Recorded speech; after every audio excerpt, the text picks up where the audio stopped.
determining her identity. Run more? After a week, I feel like I have absolutely nothing left in me. Our family consists of two lovely kids, a 10-year-old daughter who isn't really my biological daughter, but she is my daughter in every other way, and I'll always be her actual father, and a son, 4 years old. For a few years, things haven't been wonderful, but they haven't been all that horrible either. On New Year's Day, we had our first breakup over her returning home from her party intoxicated and passing out in the bathroom. She gave me the hated phrase, "I love you, but I'm not in love with you," which seems to be a special favorite of those who are easily enraged. That continued for about 3 weeks, after which she took me back. She wasn't really prepared to accept me back, and in the ensuing months, she continued to be herself. However, she was kind enough to provide me with a list of the aspects of me that still irritate and let her down. I tried everything to win her approval, but it never seemed to be enough. My actions were always flawed in some way. I was beginning to break under the pressure of trying to be what she wanted. It was on repeat in my head all the time. When I finally asked her what was wrong, after weeks of her gradually becoming hostile, she said something like, "I'm not happy and haven't been for 2 years. You are no longer my spouse, and I no longer regard you as an equal. You resemble my sibling or a mate more. It feels improper to bond with you, to feel affectionate with you. I'm not pleased even though you're a nice husband and a smart father. I've raised her daughter and loved her as my own, supported her professional decisions at the expense of my own, and have stood by her side for years. For years, I watched my kids night after night while she was out from home taking care of her job, socializing, drinking, visiting relatives, or doing other things. I tried my hardest for her, loved her, and admired her. But in the end, it wasn't good enough. I feel like I've become nothing but my shadow. Without her, I'm not really sure who I am, even after years of trying to please her. I have no idea how to be anything but a father and a husband. And now it has all vanished. Though I don't see my kids every day, I should note that I have total access to them. It's killing me to not be around them all the time. I can't even breathe when I think about them because I miss them both so badly. I just feel dead inside. So I have no idea what I think or how I feel about anything. I still adore her even after years of putting up with what some have called emotional abuse. I believe that I am completely perplexed and unable to make sense of anything. I'm at a loss for ideas. I keep thinking about all of this. And the anguish, the excruciating, all-consuming ache that consumes you happens every single second of the day. I wake up in the morning and continue thinking, suffering, crying, and shaking until I eventually exhaust myself. Then, I get up and have to repeat the entire process the following day and the day after that, not knowing what will happen. When I inquired if she wanted a divorce, she said that maybe eventually. However, not just now. To discover who I am and what I want, all I need is time and space. She won't rule out getting back together, but it doesn't seem like there is anyone else involved either. Simply said, I'm not sure. I can't seem to get rid of the ache that is consuming my insides. Nothing I do or say will help. I'm afraid I'll have to live with this emotion for the rest of my days. I'm terrified of the future and I feel alone. I'm not sure if I can handle it. I have no idea when this suffering will end or whether I'll ever feel joy again. My self-worth is more likely to be found flowing out of the pipe and mixing with all the filth that is festering in the sewer than it is in the toilet. My spouse has gone through some really awful things. A young age and hard drugs. Became a prostitute as a consequence. She is therefore extremely emotional in one sense, while being extremely emotional weak in a lot of other ways. Right now, she's putting up a huge act of being fine.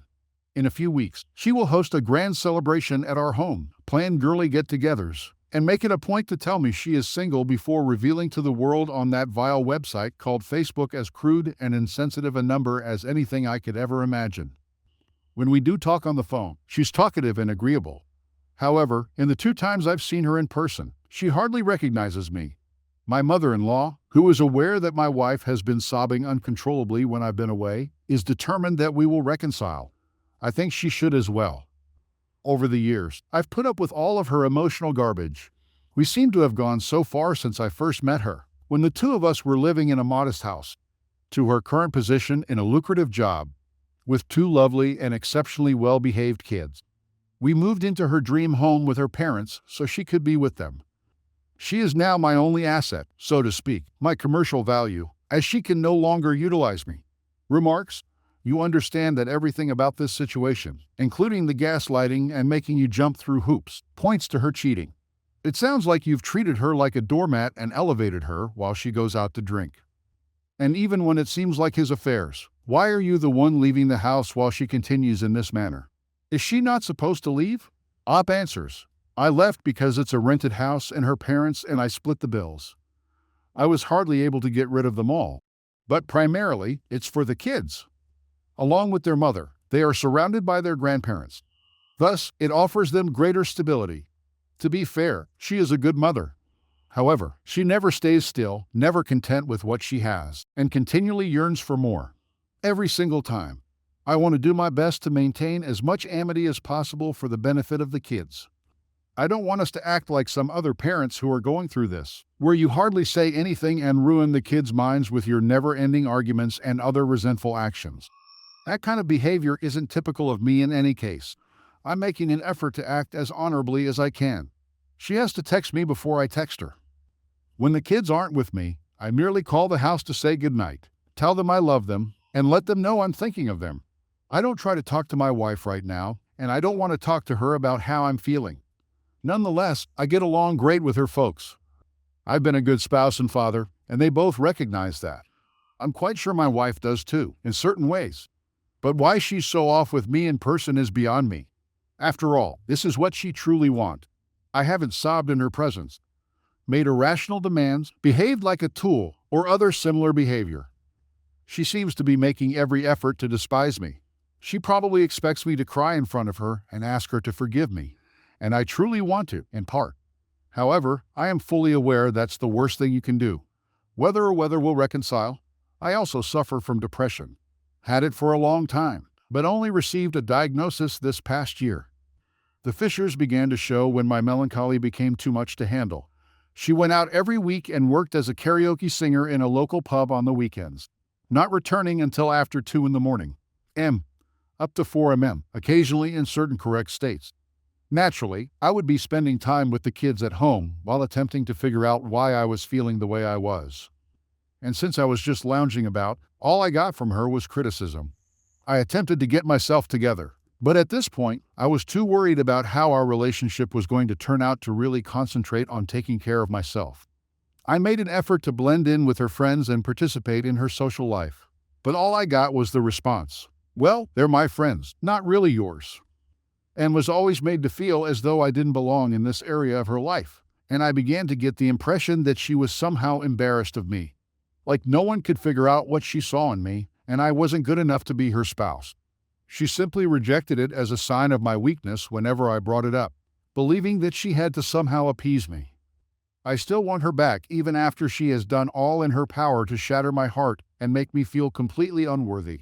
It's tearing me apart with its sorrow. This morning, I felt a little stronger and went to work, but my heart was heavy. The kids had been missing me, so she called to ask if I could have them tomorrow. Naturally, I have no issue seeing them anytime I get the chance. It appears that I will be visiting the dream house every other weekend while she's working for the time being. She works shifts at night because that's when I can spend the most quality time with my kids. In addition, my mother-in-law, who lives with us, is unable to handle the 2 unruly children for the entire weekend. You can see she has a chronic poor back. For the past 2 years, my wife has been experiencing persistent back pain and symptoms like arthritis, suggesting that she is heading in the same direction. When I inquired about her mother's well-being the last time I saw her, I was told over the phone that my mother couldn't be made to feel like she was in the middle. In any case, I'm doing great. Well done. With a simple click of your fingertips, erase 7 years of your life and feel absolutely no regret. I'm not sure if I should believe that. If I weren't so numb, I think I would become enraged. Getting what you want is one thing. I've decided to give her some space. I have not made any irrational demands. I'm going to try to be polite. It is this passive-aggressive animosity that I find incomprehensible. Is she genuinely hostile toward me? I just don't know how to feel about it. She acknowledges that she has loved and will continue to love me. She says she doesn't want to live a day of her life, not knowing that I'm here to support her. She claims to value and care for me, even though we are friends, but not in the same way that made me seem like her spouse. She also claims that I'm a bit of a dreamer and impractical, despite the fact that I was the one who essentially raised the kids while she was out advancing her career or attending one of her frequent social events. When my in-laws were present and all, the previous night when I visited the family home for a sleepover with my children, everything went rather well. Despite being a tough woman who hasn't shown that she's attempting to move on, my father-in-law, with whom I have always had a good relationship, told me she isn't doing nearly as well as she is making out. However, I find it contradictory as well. I understand that what I do is my business, on the one hand. Even though what you do is absurd, I still love you despite it. Even so, I feel like I'm currently living in two distinct realities. I always want you in my life. To be honest, I don't think she knows what she wants. I think she's going to discover that the grass isn't greener on the other side either. I simply don't know what to think. I'm always in pain and hurt, and I can't stop thinking about her or crying. Nothing seems to be able to ease the suffering. How do individuals overcome this? I don't know if I have the strength to endure this for the rest of my life, but it feels like it. In fact, my STBXW had the audacity to ask me for an online rapid divorce. I genuinely find it incomprehensible, the crude mindset. The thought that she can just wave a magic wand and have it destroyed with a few button clicks, coupled with the complete lack of class.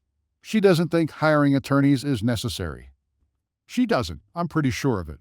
However, this revelation makes me very glad since it indicates that she is aware of how badly she has bludgeoned herself. I had a private conversation with a family friend who specializes in family law.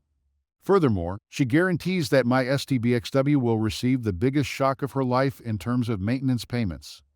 When it comes to money, I will act in a morally upright manner, pay back some of the debts in order to maintain good relations. However, it's comforting to know that, should the necessity arise, the cold, hard iron of reality is contained inside the velvet glove. I find it hard to believe that the mother of your children, with whom you have spent a significant amount of your life, can turn out to be such an abhorrent person, and you have never acknowledged that they were liked throughout. It's quite difficult to strive for nobility, or to feed the good wolf, when faced with deliberate, heartless indifference. Though I'm not seeking retribution, I fervently hope that there will be a day of reckoning for every moment of suffering I endure as a direct result of one person's utter selfishness. She now has another man, a few days later. She's little more than a shag piece, but she's spending a weekend with him in France. I was told it was an old acquaintance from school. Well done. But this guy has previously spent time with my kids about a week ago. He decorated her bathroom. Suddenly, they are going away for a weekend together. I was going to handle this politely. I was going to be honorable, devout, and upright. Let the dogs of war now let loose. Nobody tampers with me and escapes punishment. No one. I need OS to provide closure in this circumstance. API have to leave feeling that I've taken all the necessary steps to be at peace with myself. Farewell, Mr. Nice Guy. Mr. Let's Be Friends is no more. I'm through. It's time to unleash hell itself after this. Forget about being friendly. It is officially now a war. Please have pity on her. I refuse to. When I visited her yesterday, she informed me that she had already completed the task the previous week. I lost it, created a huge commotion, threatened her with everything, and was about as vengeful as I could be in response to such severe and needless provocation. She then started crying and explained that something about being with this man had blown up in her face. I was not given the specifics. She and her sister are not on speaking terms after having a major falling out. Once more, for whatever reason, she has also experienced the worst week ever. This wasn't as enjoyable as I had anticipated. After I collected myself, I assured her that I would always be there for her and would never turn my back on her. I laid out my proposals for a solution that is not only just but also kind to her. I assured her that I would always take care of her and be there for her, even though it is money I can afford as opposed to what I have to pay her. Which is accurate. She assured me that I would always be her true love, and that she would never be able to replace me. I accepted it with grace, even though I felt like crumbs off the loaf. Naturally, this morning, the news of her admission left me speechless with hurt and grief. I must have thrown up 7 times in an hour since I was unable to move my legs at all. What a terrible day. I have no idea how anyone manages to get through things like this. I had to call my closest friend yesterday to talk myself out of making a very foolish decision. I am absolutely reeling from the amount of stomach punches I have taken in a short period of time. I am in excruciating pain. My STBXW informed me 2 weeks ago that she had used Facebook to connect up with an old school acquaintance.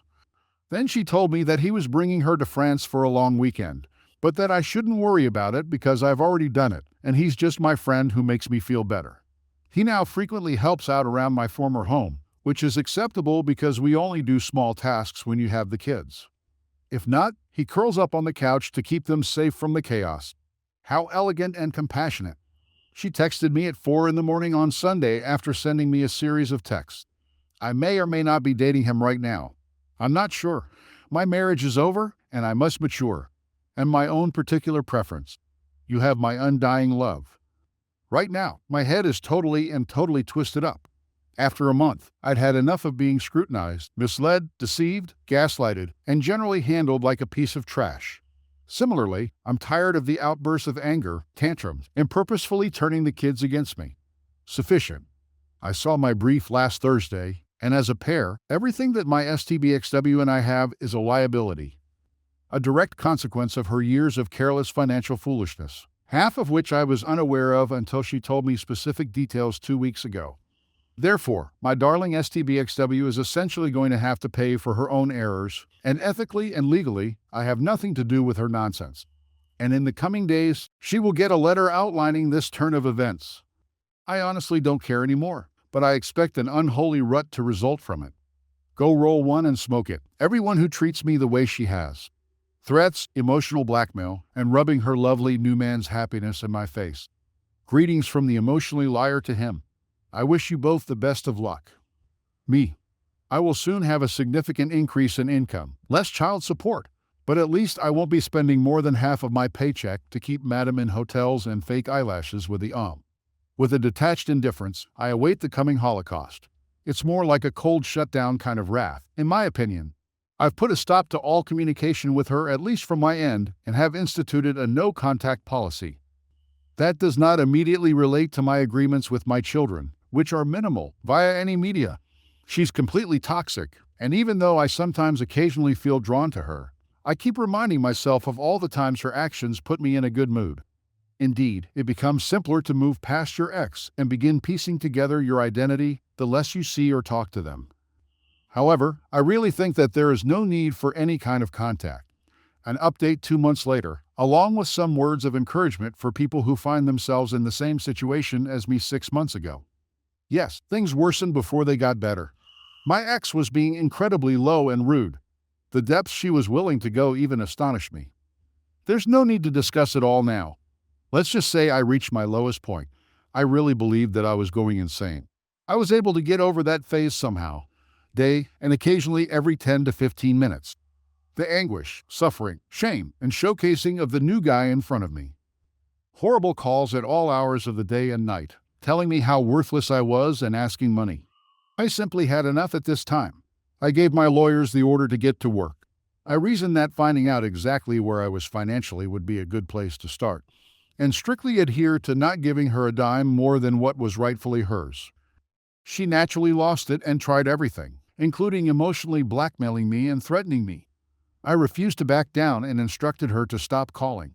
I also advised her to speak with my counsel about the matter. That caused a stir, and that marked the beginning of my healing. At last, I discovered how to set very specific boundaries about what I will and will not put up with. I began to feel better. I could feel my confidence beginning to return, albeit slowly. I began to relish my alone time. No more headaches, no more tension, no sense that I was living in a conflict zone and had to avoid minefields every day. I began to like the attention I was beginning to get from women. The fact that I was able to resume my own little social life, spend time with friends, and observe how well my kids were doing without me in that awful marriage. A few months ago, my daughter wrapped her arms around my neck and declared, "It feels so good to have my dad back." I had returned from a terrible place, not merely the fallout from our breakup, but years and years of psychological torment. I was unaware of the detrimental impact that being in such a terrible marriage had been having on me. I recently began dating the most loving, caring, and affectionate female I have ever known, and that's how things are today. She's nothing like the people I used to know. On every level, we just click everything. And I was in shock that I could be feeling this content. Strangely enough, things have started to go south in my ex's life. She doesn't seem to be having any success. Hard as hell. She should not call me again unless it is for the kids. I warned her. So she can now lie in her own bed that she made. Extremely fulfilling because I truly meant every word. My point is that, for those of you who are currently going through the worst possible situation, I was once where you are now. I understand what it's like to believe that nothing will ever get better. You will always be burdened with this anguish and suffering. You're not going to. Eventually, things get better. At first, you won't notice it, but you will. You will reclaim yourselves. You won't believe how much better things will be after you overcome this. When you reflect on these experiences, you'll be quite relieved that you went through them because what you get on the other side is something you genuinely earned. I never imagined that I would be content again, much less discover anything as amazing as this. And to enjoy the tranquility I currently possess. The discomfort is transient. Experience it. Feel your loss. Take things day by day. You'll eventually succeed. Everything is worthwhile. I'm cheering you all on. Just remember that sooner than you think, it will be your turn. She is an NPD or classic borderline. She was deeply disturbed. I spent the entire evening wearing armor on a white Charger bollocks, and in return I was thrown away like a piece of bad chewing gum. Even worse, I thought I deserved it. Here's what your head can get from a woman like her. These days, I would check the calendar if she told me it was Tuesday. I used to believe everything she said, especially when it had to do with my flaws. She has a deep hatred for herself. She frequently rearranges furniture, houses, automobiles, haircuts, and apparently even boyfriends and husbands. Now that I see her with her new man, I chuckle. She acts in such a traditional manner, devaluing and discarding things, that she fails to recognize patterns. He will go through life as all men do in her eyes. And I'm just not bothered anymore. From the perspective of our children, I used to worry about it, but I provide them with all the love, stability, and care they require. It's not my job to care what goes on in her crazy head, and I have no control over what happens to her. I will now attend to my personal affairs, as well as those of my family, children, and girlfriend. She is free to take a hard look at herself and let them struggle with their own issues. She has 7 years left with me, and she won't have any more.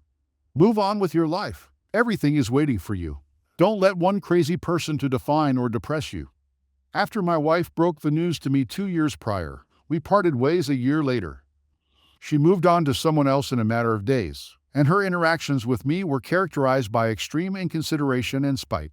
I was a complete disaster, but I made everything right. Because of the split, I improved as a friend, father, and all-around person. I unearthed layers of character and resources I never realized I possessed. I never would have thought that my divorce would work for me the way it did. We tentatively got back together after approximately a year of being apart, and for the past year and a half, we've been doing better than before. I now come here to assist anyone who is just beginning this journey, rather than just to share great news. After they've moved on, individuals frequently forget about this place. However, it doesn't provide this community much in the way of an alternative viewpoint from those who have had the procedure. That was my initial thought. Anyway, I am aware of a reconciliation forum, but it seems more appropriate for cheesy romantic novels than it does for practical guidance. It goes without saying that I cannot ensure harmony, or even that anyone will benefit from anything I have to offer. However, I learned a few things often the hard way, and I believe that it's crucial to reassure those who are suffering and feeling angry and frustrated that no matter how you're feeling right now, it feels like this is how you'll always be, and that you'll never be able to regain your life. I'm here to inform you, well, that the original posters advised to everyone was to avoid doing the following negative things: dwelling on her for days on end, being unable to let go of it, revisiting upsetting events to maintain my victim mentality, letting her control every decision in the early phases of the breakup, and indulging in excessive drinking. Everything that was in front of me, constantly getting drawn back into the web by starting text battles with her, which she didn't always start. Normal stuff. Positive things were all process-based, things I was developing rather than things I did. If that makes sense, rediscovering who I was, what I liked, didn't like, and what made me happy, reassessing my priorities in life, letting go, and realizing that even tough choices could bring you something back. All of these things. Rediscovering my backbone, which turns out to be substantial. The most significant, though, was realizing that my value as a person could never again be dependent on the actions of a single person. Attempting to unwind is the best course of action. It may seem difficult, but I managed to obtain some hypnotherapy music and listen to it while attempting to fall asleep. And it was rather beneficial. Additionally, learn to breathe correctly from the diaphragm, which will help you maintain your composure. My only piece of advice is to avoid diving headfirst into something that will devour you. You will feel exposed and vulnerable as you miss the security of having something define you. But you need that sensation to help you stay true to who you are. Even if you think something you are thinking is unpleasant, don't hide anything from yourself and be honest with yourself. It's okay if you discover some unpleasant truths about yourself. In fact, it may serve as a positive catalyst for change. The truth is that I had stopped caring about any of it before the reconciliation. I let go of all the anguish, pain, and guilt. I was actually making myself feel sick every day at this stage. And I was at a loss for words. It's as if you take a bottle of X and expect the other person to die of resentment. I learned that there comes a time when your ex stops causing you pain or causing problems in your life. You are aware of who is doing it. It seems odd to me that after leaving a terrible and devastating circumstance, I was now choosing to continue her work on her behalf. I gave it some thought, and over time, my feelings and my thoughts began to coincide. Well, so what if she's with someone else? Is she going to live in some kind of bloody domestic paradise now that we know what kind of person she is? Or will she be making the same errors again and wind up miserable, alone, and unsatisfied? Why was I making her other boyfriend seem so romantic? Was he really going to be that much superior to me? I wish you luck, lady. This isn't going to work out, I realized. But to be honest, I was at a loss for what to do. She wasn't my issue, nor was she my duty. And I knew that I was feeling good. I felt fantastic, more than fine. I'm tired of arguing, worrying, and thinking about her now that it's been roughly 6 months. Goodbye? I called my attorney and told her that I am now paying her child support for my kid and that a judge would make the final decision about any other financial matters. In order for her to benefit financially for my cancellation of all my direct debits for everything I was still paying for, I did as she asked. Create one to pay child support. I texted her to let her know that I am no longer supporting your way of life. That is now your boyfriend's privilege. My attorney will contact you to discuss how I can get paid back for the months prior. I went to the pub to watch the football and turned off my phone for 2 days. She tried to get in touch with me about this every time. I simply reminded her that this was what she wanted after all and referred her to my solicitor. Not any more, not any less. I didn't bite when she tried to start tit-for-tat exchanges. Ultimately, I just stopped talking to her. No interaction of any kind. Just talk about the kids, no texting. Reams of them used to be sent to me. I then gave her my new number and gave her a disposable phone. She deleted everything else without reading it, only used it to text about making plans for the kids. And that was all. For me, that is, of course. The moment I dated someone else was what really hurt her feelings. She told me that a few months later. Now that was like a load of crap being dropped on her. I had to rely on indirect clues from Facebook or other sources to learn about her new partner, and I still haven't been able to piece together a coherent timeline of events. It doesn't really matter to me, but it does show how a wayward spouse constantly feels the need to be viewed as the good guy, which is why they lie about things that are blatantly absurd. In any case, to sum up, my oldest friend died in February of last year. By now, I was tentatively being cordial to my ex, still ignoring her for the most part, and not caring at all about what she was doing. However, I observed that the kids became a little tense in my presence whenever their mother was brought up. I so reasoned that I would emulate Switzerland and keep a distance from her while still acting diplomatically. It was at this point that she began to open up to me about how difficult her current situation is. But each time, I turned it off. I was indifferent. Not a concern of mine. This was a completely new world for me. One where I could wake up at 3 in the morning and cook bacon sandwiches. Where I could visit the pub whenever I wanted after work. One in which I could board a train, get off wherever I pleased, and go exploring. I alternate between spending time with the kids, my fiancé, and being alone myself. And, to be honest, far superior on my own.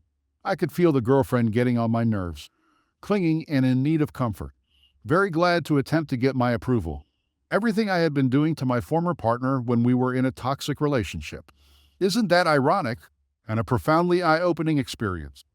There aren't many better moments than boarding a partially vacant train under the brilliant autumn sun. extending one's limbs, unscrewing a white wine bottle, and opening the protector. I would have considered myself in heaven if you were able to smoke. In any case, we hadn't been in the same room together since our breakup almost 7 months prior to his burial. She tried to talk all talkatively to me, but I was not interested in knowing. I was polite but distant. After the service, I was at the bar and was in dire need of a hard brandy. She approached me and confided in me about being approached by another guest. I simply answered, "Go ahead and shag him then, if you want. It is none of my business what you do." I really did mean it. She was aware of it. She became agitated. I wanted her to go. I told my friend that I wasn't here to put up with her hysterics and that I was come to say goodbye. Amazingly, she stopped talking, appeared embarrassed, and then turned out to be rather amiable, as we were when we first met. However, there were a few occasions when I had to interrupt her when she started talking about something. Not a fan. Conversed with my brief. From then on, things went forward. We began to communicate more like friends. The kids suggested that I take her out for her birthday, and I did because they were relieved that Mom and Dad were finally getting along. It had a profound effect on them. I was having fun. However, she appeared quite uneasy and somewhat pale, mentioned that she wasn't getting enough sleep, and felt as though everything was overwhelming her. I didn't inquire because, honestly, I didn't want to know anything about it. My life was exactly how I wanted it to be. I was quite thrilled after gently breaking up with the girlfriend. When she heard that, she became more alert, yet the unsettling feeling persisted. I was the gregarious one, and she was somewhat reclusive. Total reversal of roles. And not long afterward, she came to me, broke down in tears, and expressed her regret. How she ruined everything and failed to acknowledge how much she still loved and missed me. Had a horrible experience with her lover, who turned out to be a controlling, violent person with whom she had made a grave error. You did, I believed. I expressed my thoughts to her in a detached manner and made it clear to her what she had done to me. And I'm afraid it wasn't a good experience for her based on my thoughts about her at the time. How cheesy that we ended up sleeping together. I attempted to justify it as an error, realizing that I shouldn't have done it, but I was optimistic about it. It was quite wonderful as well. Strange how you can miss someone and yet feel so strongly against them. But we became closer friends and, without realizing it, we were courting again. I think we were dating across the pond, and it kind of snowballed for a few weeks before we ended up dating. I returned home to my wife and children, put my wedding band back on, and packed my bags without much ado. To return to the original topic, the hardest, or most challenging, aspect of a reconciliation is how easy it is to revert to previous behaviors. You need to be cautious about that. If only because the previous attempt didn't end out that way. Going through all that really does transform a person. It was just not possible for me to revert to my previous regimen. Even though I detested the previous routine, I was too much of a people pleaser to take action at the time. She was the focus, not me. Nowadays, things are changed, but finding a rhythm that works for you is still crucial. You won't get your modifications easily, and you ought not to part with them. Recall that this is what has rekindled your wife's interest in you. Therefore, you will maintain your emotional independence if you want it to work. My spouse used to try to put me to the test by saying or doing things to provoke me and see which way I would jump or if I could be broken. Here, I would advise you to take it quite hard on her. Normally, I would have been terrified of her one trick, but she was upset and about to leave. This time, I just told her that I would not put up with her actions and left for the bar. After I stopped talking to her, she texted me an apology 2 hours later, and the incident didn't happen again. She has made several attempts to intimidate me by saying things like, "I'm not happy with 1, 2, 3, and it needs to be addressed or else." As a result, I give her the cold shoulder. You and I will both deal with such issues. If you blackmail me once more, I'll leave on my own. Remain strong, resist manipulation, learn from your mistakes, and treat yourself with kindness at all times. Don't put up with it. My comment: this guy may be the greatest op ever, and watch the other new vids. You guys can learn a lot from him. Subscribe to my channel and wait for the second video of the day, as I've been putting additional content there.